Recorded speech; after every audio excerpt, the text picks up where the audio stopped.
Street Nasheed right here in Los Angeles, making it do what it do, man. Y'all check out Black Authentic Truth.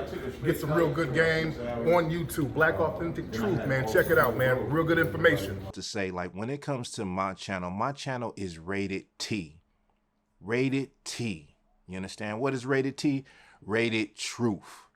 Black Authentic Truth. That's my channel. And just beware that some of the things that I say, they might rub you the wrong way or maybe not. But my channel is rated Truth. So I just wanted to get that out there because I have a lot of people that think that, you know, you're going to come into the comments and talk a lot of mess and I'm just going to delete you. You know what I mean? Like, if you want to have a dialogue and talk, we can do that. We can definitely do that. I'm ready for that. We can even go live and do something like that. I've been wanting to do some things like that.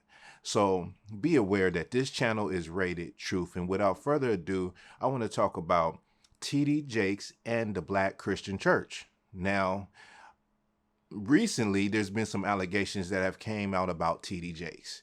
Now, this is allegedly, but they say that T.D. Jakes is going to these P. Diddy parties, and everybody has heard about the P. Diddy parties. You have heard about B-list celebrities, comedians, athletes, different people saying they've been warned about these P. Diddy parties. And listen, I'm from Southern California, and, you know, us growing up, we always heard about these type of parties, these Hollywood parties.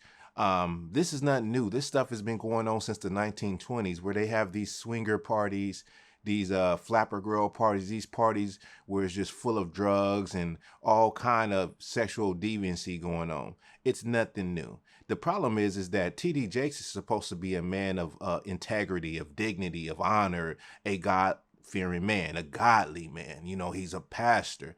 And so this is, a big thing. Now, I would not be surprised if it was true. And I'll explain to you.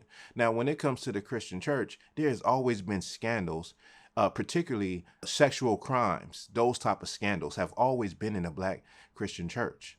Now, as Black people, we like to deny this stuff. We like to turn a blind eye because we do it within our own families. We turn a blind eye to, sexual crimes, to abuse, to molestations. We act like it doesn't happen in our community and we don't talk about it.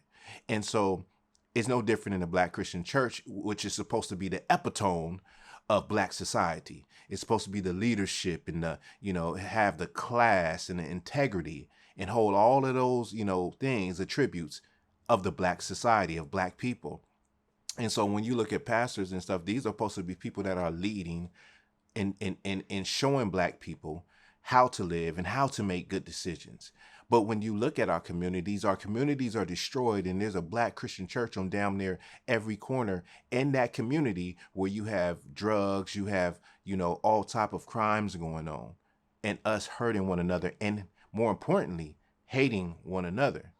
So I'm not surprised when the Black Christian church, I'm not surprised when a congregation denies it, or you don't want to see your pastor put on blast like that. I'm not surprised at that. But if you just look at all of the things that have came out, and I'm pretty sure some of y'all have experienced this personally, as I've seen it personally a long time ago when I was a Christian, when I was in the world.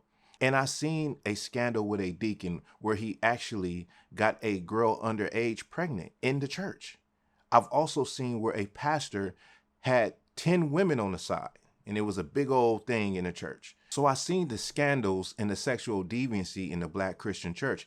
And why would you think that these things wouldn't happen, being that where it comes from, Christianity as in a whole is a daughter out of the Roman Catholic Church. And so about the Roman Catholic, we know about the Catholic priests and all of those hundreds and thousands of scandals in children who said they were molested. Now they're adults.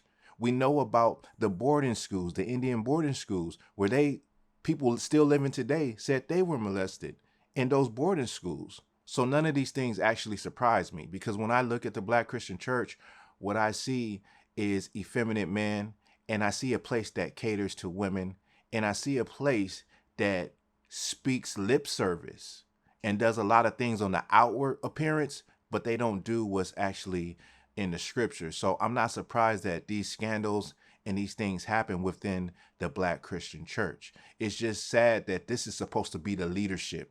This is supposed to be the protection of Black people, and it has failed Black people. And so if you think that you won't see more of this stuff, you will see more of this stuff. You know, I wouldn't be surprised. I'm not surprised if it's found that TD Jakes actually is involved in those things. Now, all of these things are alleged, but you remember when Eddie Long, if y'all remember Eddie Long was accused by two boys who were now men of him sexually assaulting them, molesting them. And they were messed up about it. And one of those boys committed suicide. His congregation stood by his side to the end, and they never questioned it. And so this is the mind state that we're dealing with in the Black Christian church, where you will stick by that prosperity gospel. You will hold on to the things that you love dearly, like your pastor and all of that. When these allegations come out, you won't even question it. And I think that is a detriment to our community. It's always been. This whole theology was learned from white Christian pastors. So it's crazy that we even believe that religion of Christianity, because Black pastors grew their churches by being supervised by white pastors, making sure you said certain things and you stuck to a certain doctrine. And so this is the problem with the Black Christian church. And this is the problem with Christian theology. It cannot help Black people. It cannot liberate the minds of Black people. All it talks about is prosperity. And as you see, the fruits don't look good. Let me know what you think about this video. Give me your thoughts and your opinions. And with that, this is Black Authentic Truth.